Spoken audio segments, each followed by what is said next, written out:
Sakemm il-ġudikatura hija kontrollata mill-Gvern ma tikkwalifikax bħala indipendenti u imparzjali.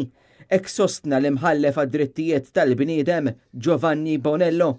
L-imħallef emeritu Bonello li nħatar fil-Qorti Ewropea tad Drittijiet tal-Bniedem fl-1998 ġie intervistat minn newsbook.com.mt dwar ir-riforma kostituzzjonali proposta u għatenna li l-Kostituzzjoni Maltija hija tajba kif inhi jekk tkun rispettata. Iżda mistoqsi dwar jekk il-ġudikatura Maltija tikkwalifikax kollha kemmi bħala ġudikatura indipendenti taħt il-Konvenzjoni Ewropea tad Drittijiet tal-Bniedem huwa qal li assolutament le. Sakemm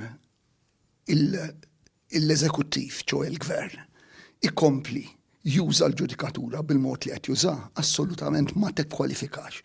Il-Kostituzzjoni tipprovdi separazzjoni tal-poter bejn l-eżekuttiv, il-Gvern, il-Leġislattiv, il-Parlament u l-Ġudikatura.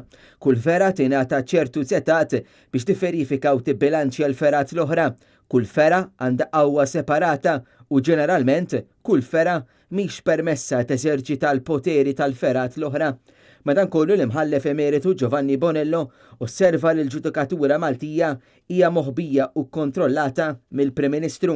Il-Kummissjoni Venezia fl-opinjoni legali tagħha kienet osservat li ħafna poter huwa kkonċentrat fl-uffiċċju tal-Prim Ministru.